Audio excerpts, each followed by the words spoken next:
Olá pessoal, aqui é o professor Júnior, professor de História, e hoje nós iremos falar um pouco sobre a expansão marítima europeia. Vamos conhecer um pouco sobre esse importante momento da história, né?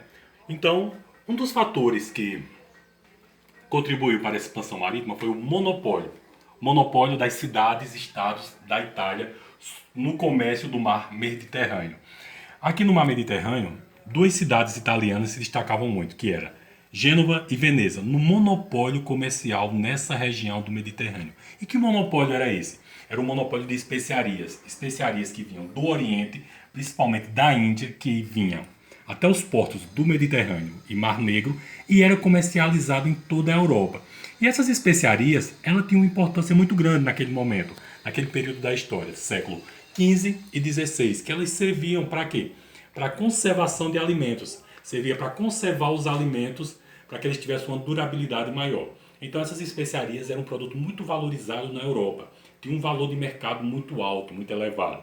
Então, alguns outros países queriam entrar nesse comércio, principalmente Portugal e Espanha, porque eles queriam também obter o lucro dessas especiarias, mas que não podia, porque era um monopólio das cidades-estados da Itália. Então, quem queria mais entrar nesse comércio? A burguesia e a nobreza, porque queria aumentar os seus lucros, os reis, que queriam expandir as fronteiras dos seus países, e a Igreja Católica, que tinha como objetivo catequizar povos de outras regiões e levar a religião católica. Entre todas as nações da Europa, Portugal foi a pioneira.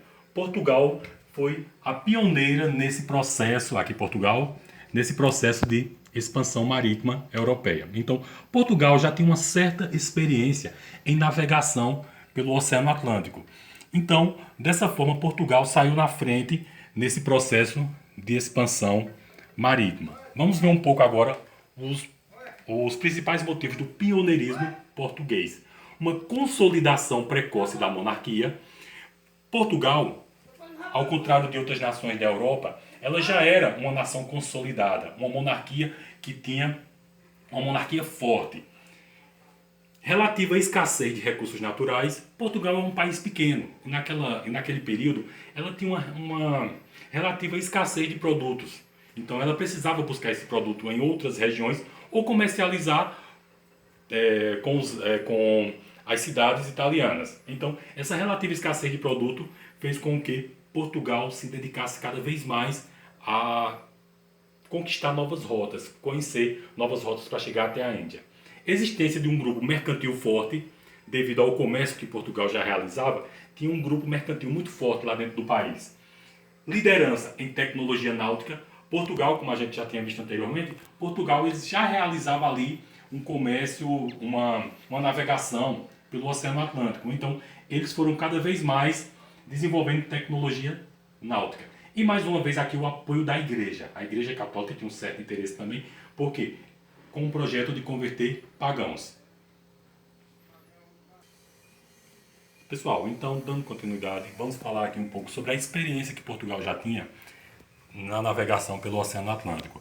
Teve aqui a conquista de Celta, que aconteceu em 1415, Ilhas da Madeira, que em 1419 teve a conquista desse território, Açores, 1431 e Cabo Verde, que aconteceu em 1445. Então, Portugal já tem uma certa experiência em navegação pelo Oceano Atlântico. E isso ajudou muito nesse pioneirismo que eu falei anteriormente em conseguir uma nova rota para chegar até a Índia. Tivemos aqui o exemplo de Diogo Cão, que em 1482 chegou à foz do Rio Congo, aqui nessa regiãozinha. Tivemos o exemplo de Bartolomeu Dias, que conseguiu navegar e passar pelo Cabo das Tormentas, que a partir daí começou a ser chamado de Cabo da Boa Esperança, mas ele não prosseguiu para a Índia, ele retornou para Portugal. Tivemos aí o exemplo de Vasco da Gama, que em 1498 conseguiu contornar a África e chegar até a Índia, na região aqui de Calicut. Então Vasco da Gama, ele conseguiu sair de Portugal, contornar o continente africano e chegar até a Índia. à procura das famosas especiarias, que era tão valorizada na Europa. Então, a partir daí, Portugal tinha descoberto uma rota pelo Atlântico para chegar até a Índia. Então, aí ele não dependia mais nem do comércio com os árabes, nem com os italianos. Dessa forma, com essa rota que Vasco da Gama, né, conseguiu chegar até a Índia. Então, Portugal aí tinha uma rota pelo Atlântico, controlada por eles, os mapas náuticos, as caravelas, que foi um avanço muito grande na navegação. Portugal tinha o domínio dessa região. Por quê? Esse mar, o Oceano Atlântico, ele era conhecido como um mar tenebroso. Tinha tanto os medos reais como os fictícios. Nesse período ainda se acreditava na Terra quadrada, na Terra achatada. Então, eles imaginavam o quê? Que iriam navegar por um ponto e iria chegar na borda da Terra e iria cair. Acreditavam em criaturas marinhas que fossem maior do que os barcos, que poderiam engolir o barco.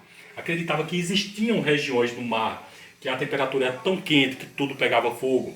Então, tinha os medos reais e tinha um medo fictício, que era o que povoava o imaginário das pessoas naquela época. Por quê? Diversos barcos que saíam para o mar, muitos não voltavam.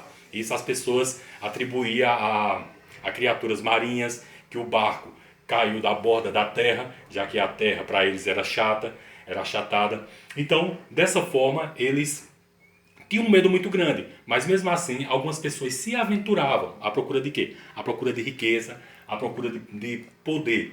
Já que a vida na Europa para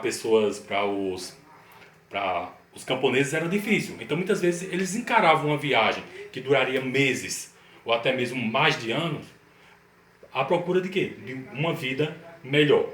Aqui, não é, falar um pouco sobre Pedro Álvares Cabral, né, que em 1500 chegou ao território que hoje nós conhecemos como Brasil, e Fernão de Magalhães, que em 1519 ele fez o quê? A primeira viagem de contornar o planeta por uma rota aqui. Ele fez essa viagem de provar que a Terra era redonda, que dava para eles navegar saindo da Europa, contornar e chegar e retornar para a Europa. Então, dessa forma, essas navegações teve uma importância muito grande. E voltando aqui um pouco, né, eu falei assim dos navegadores de Portugal e Cristóvão Colombo. Cristóvão Colombo, que em 1492 ele resolveu pegar uma rota totalmente inesperada. Resolveu navegar pelo Oceano Atlântico com a intenção de chegar até a Índia. Ele teria chegado se não tivesse no meio do caminho o continente americano. Então, Cristóvão Colombo, né, com o apoio da coroa espanhola, ele conseguiu navegar e descobrir um novo continente, né? Chegou a um novo continente que foi o continente americano. Então, dessa forma, esse processo das grandes navegações trouxe o quê? Trouxe um poder muito grande para comerciantes da Europa, para as monarquias, principalmente de Portugal e Espanha. Portugal e Espanha foram os pioneiros nesse processo de expansão marítima. Então, dessa forma, eles conquistaram novas terras, à procura de pedras preciosas, à procura de ouro e prata, coisa que a Espanha encontrou fácil na América Central. Portugal demorou um pouco mais a encontrar pedras preciosas aqui no Brasil, mas foi um processo muito importante da história, porque teve a expansão do comércio, teve a descoberta, né, pelos europeus, a conquista de novas terras na América, na África, na Ásia, e o comércio mundial passou a ser mais intenso, liderado por quem? Espanha e Portugal, que começou esse processo das navegações, das grandes navegações, e foram cada vez mais se aperfeiçoando.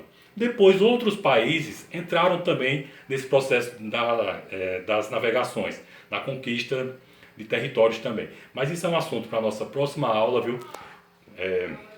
Desejo tudo de bom para vocês, se cuidem, fiquem em casa e até o nosso retorno. Valeu aí, pessoal!